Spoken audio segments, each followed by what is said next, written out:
नित्या की शादी को लगभग 1 साल भी नहीं हुए थे और उसका तलाक हो गया। नित्या के घर वालों ने जबरदस्ती नित्या की शादी करवा दी थी। शादी के कुछ 3 महीने बाद ही उसके पति राकेश का व्यवहार बदल गया।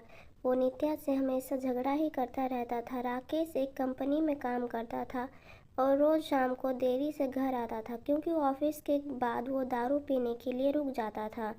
घर आकर वो नित्या से हर छोटी छोटी बात पर बहस करता था, उसे खरी खोटी सुनाता था। वो नित्या को ये भी बोल देता था कि चली जा तू यहाँ से, मुझे तेरी कोई ज़रूरत नहीं है, बहुत मिल जाएंगी तेरी जैसी।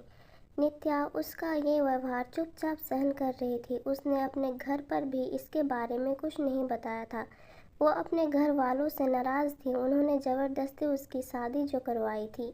नित्या अविनाश से प्यार करती थी और जब ये बात नित्या के घर वालों को पता चली तो उन्होंने ज़बरदस्ती उसकी शादी करवा दी।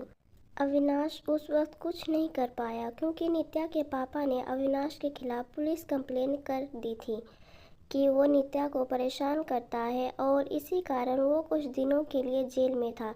ये सब के बारे में नित्या को नहीं पता था। नित्या अपनी शादीशुदा ज़िंदगी में बहुत परेशान थी। कुछ महीने ऐसे ही चलता रहा। राकेश थोड़ा भी नहीं बदला था। फिर नित्या ने सोचा कि अब वो और उस रिश्ते में नहीं रह सकती और उसने राकेश से तलाक लेने का फैसला कर लिया और फिर उनका तलाक हो गया। तलाक के बाद नित्या ने अपनी मम्मी पापा को सब कुछ बता दिया और उन्होंने नित्या को बहुत डांटा कि क्या हो गया था ऐसा कि तलाक ले लिया, अब क्या करेगी, कहाँ जाएगी, कौन करेगा इससे शादी। ये सब सुनकर नित्या ने उनके साथ रहने से इनकार कर दिया। वो एक छोटी सी कंपनी में काम करने लगी और कंपनी द्वारा दिए गए घर में रहती थी। उसे कभी कभी अविनाश की बहुत याद आती थी लेकिन उसने अविनाश से कभी संपर्क करने की कोशिश नहीं की। वो सोचती थी कि अब उसे किसी पर बोझ नहीं बनना। वो अपने पैरों पर खड़ा होना चाहती थी। वो अपना पूरा समय अपने काम को देती थी। उसका काम इतना अच्छा था कि 4 महीने में ही उसका प्रमोशन हो गया और वो अपने डिपार्टमेंट की हेड बन गई। प्रमोशन के 1 महीने बाद उसे कंपनी के तरफ से एक मीटिंग अटेंड करने के लिए विदेश जाने का अवसर मिला। नित्या अपने काम में बहुत तरक्की कर रही थी। अब उसके मम्मी पापा को भी नित्या पर बहुत फख्र महसूस हो रहा था। अब वो पछताते थे कि उन्होंने उसकी शादी गलत घर में कर दी थी। नित्या विदेश जाने की बात से बहुत खुश थी। 4 दिन बाद की उसकी टिकट थी। उसे कुछ खरीदारी भी करनी थी। फिर वो अपने ऑफिस के पास एक मॉल में गई। उसे कपड़े और कुछ मेकअप का सामान लेना था। वो मॉल में घूम रही थी, कपड़े देख रही थी। तभी किसी ने पीछे से उसके कंधे पर हाथ रखा। वो पीछे मुड़ी देखने के लिए और वो बिल्कुल अपने आंखों पर विश्वास नहीं कर पा रही थी। वो इंसान और कोई नहीं अविनाश था। नित्या उसे देखती रह गई। उसे समझ नहीं आया कि वो अविनाश से क्या बात करे। अविनाश नित्या को देखकर बहुत खुश हुआ। दोनों के आंखों में आंसू के साथ खुशी भी थी। अविनाश ने पूछा, तुम यहाँ अपने पति के साथ आई हो क्या? नित्या उससे नजरें चुराते हुए बोली, नहीं। अविनाश ने पूछा, कैसी हो? नित्या उससे बात नहीं करना चाहती थी। वो नहीं चाहती थी कि अविनाश को पता चले कि उसका तलाक हो गया है और अब वो अकेले रहती है। अविनाश उससे पूछे जा रहा था। उसने बोला, कुछ बोलो। नित्या वहाँ से जाने लगी। उसने अविनाश को बोला कि मुझे तुमसे कोई बात नहीं करनी, तुम चले जाओ। अविनाश उसके पीछे पीछे जाने लगा। उसने कहा, मेरी बात तो सुन लो एक बार। फिर भी नित्या नहीं रुकी। फिर अविनाश ने कहा, तुम्हें मेरी कसम है, बस एक बार रुक के मेरी बात सुन लो। फिर नित्या क्या करती? आखिर उसके दिल में अभी भी अविनाश के लिए प्यार था तो वो रुक गई। फिर अविनाश ने कहा कि कहीं बैठकर बात करते हैं। फिर वो दोनों मॉल के एक रेस्टोरेंट में गए। अविनाश ने उससे पूछा, कैसी हो? वह बोली, ठीक हूँ। अविनाश ने उसके पति के बारे में पूछा कि वो कैसा है, तुम्हारा ध्यान रखता है ना? नित्या चुप थी। अविनाश ने बोला, क्या हुआ, तुम चुप क्यों हो? कुछ बोलो, तुम्हें कोई परेशानी तो नहीं है ना? नित्या बोली, मेरा तलाक हो गया है। अविनाश को ये सुनते ही एक उम्मीद की किरण दिखने लगी।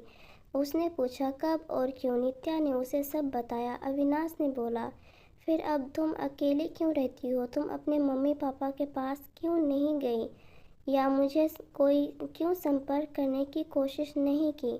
नित्या बोली, तुम अगर मुझसे प्यार ही करते थे तो जब मेरी शादी हुई तब क्यों नहीं आए मुझे लेने? कहाँ थे तुम? उस वक्त मैं बिल्कुल अकेली हो गई थी और मजबूरी में शादी हो गई मेरी।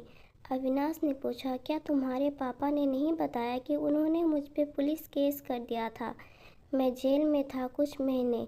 ये सुनते ही नित्या चौंक गई। उसने कहा कि मुझे इसके बारे में कुछ नहीं पता।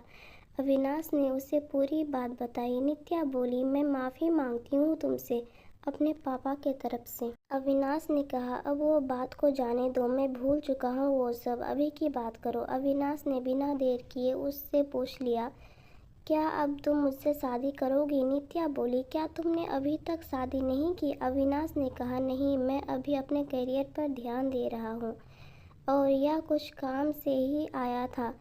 अब बोलो, शादी करोगी मुझसे? नित्या बोली, अभी 2 दिन में मैं अपने कंपनी के तरफ से विदेश जा रही हूँ एक मीटिंग के लिए। उधर से लौटकर इसके बारे में बात करते हैं। अविनाश ने कहा, पहले ही बहुत इंतज़ार किया है, अब और इंतज़ार नहीं होता है, लेकिन फिर भी जैसा तुम कहोगे वैसा ही होगा। दोनों ने अपना फ़ोन नंबर दिया एक दूसरे को और घर गए।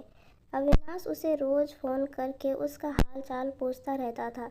एक सप्ताह बाद नित्या अपनी मीटिंग ख़त्म करके लौट आई थी। अविनाश उसे मिलने के लिए बोल रहा था, लेकिन नित्या अपने ऑफिस में बहुत व्यस्त रहती थी। उसने कहा कि हम रविवार को मिलेंगे। फिर वो दोनों रविवार को उसी मॉल में मिले। अविनाश ने पहले उसके मीटिंग और काम के बारे में पूछा कि सब ठीक चल रहा है ना? नित्या ने कहा, हाँ सब ठीक है। फिर अविनाश ने उससे शादी का पूछा। तुमने कहा था कि आके बताओगी शादी करोगी कि नहीं, तो अब बोलो क्या सोचा है? नित्या तो अविनाश से प्यार करती ही थी और अब उसे मौका मिला था अपने प्यार के साथ पूरी ज़िंदगी बिताने का। उसने हाँ कह दिया।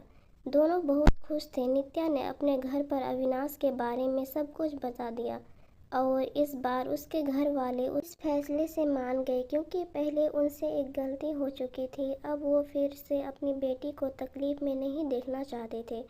1 महीने बाद उनके परिवार ने उनकी शादी करवा दी।